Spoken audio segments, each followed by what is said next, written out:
അപ്പോൾ സാർ എന്ന് വിളിച്ചുകൊണ്ടാണ്, സാർ തമിഴ്നാട്ടെ കൊഞ്ചം കെയർഫുള്ളാக ഹാൻഡിൽ പണക്കോ സാർ എന്ന് പറയുന്നത്.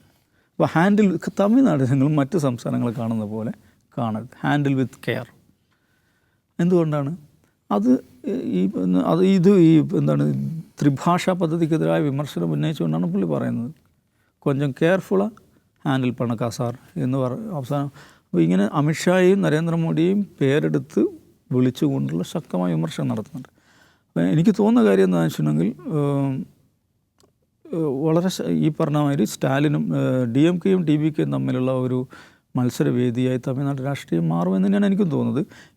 ADMKയിൽ നിന്നാണ് എന്തുകൊണ്ടാണ് ഈ ദ്രാവിഡ രാഷ്ട്രീയം തന്നെ വിജയ് പറഞ്ഞുകൊണ്ടിരിക്കുന്നത്, സംഘടനാപരമായി ദുർബലമായ ADMKയിൽ നിന്ന് ആളുകൾ ആകർഷിക്കണം. അപ്പോൾ ADMK എന്ന് പറയുന്ന രാഷ്ട്രീയ പാർട്ടി എങ്ങനെയാണ് നിലനിൽക്കുന്നത്? ജയലളിത എന്ന് പറയുന്നൊരു ഫിഗർ, ഒപ്പം ദ്രാവിഡ രാഷ്ട്രീയവും, ഇത് രണ്ടും ചേർത്ത് വെച്ചുകൊണ്ടാണ്. ആ ജയലളിത എന്ന് പറയുന്ന ഫിഗർ മൈനസായി, അതിപ്പോൾ ഇല്ല. ഉള്ളത് എന്താണ്?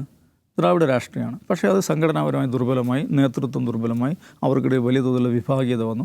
അപ്പം വിജയ് എന്താണ് ശ്രമിക്കുന്നത്? നോക്കൂ, വളരെ ക്വാളിറ്റിയുള്ള ദ്രാവിഡ രാഷ്ട്രീയം ഞാൻ പറയുന്നുണ്ട്. ജയലളിതയെ റീപ്ലേസ് ചെയ്യാൻ പറ്റുന്ന ഒരു ഫിഗറായിട്ട് ഞാൻ നിൽക്കുന്നുണ്ട്. അതുകൊണ്ട് ADMKയുടെ അണികളെയാണ് അദ്ദേഹം ആകർഷിക്കാൻ ശ്രമിക്കുന്നതെന്നാണ് എനിക്ക് തോന്നുന്നത്. അപ്പോൾ അത് end of the day Tamil Nadu രാഷ്ട്രീയത്തെ, അല്ലെങ്കിൽ ദ്രാവിഡ രാഷ്ട്രീയത്തെ, അതിൻ്റെ ക്വാളിറ്റി കൂടുതൽ വർദ്ധിപ്പിക്കുന്ന ഒരു സംഗതിയായിട്ടാണ് എനിക്ക് തോന്നുന്നത്.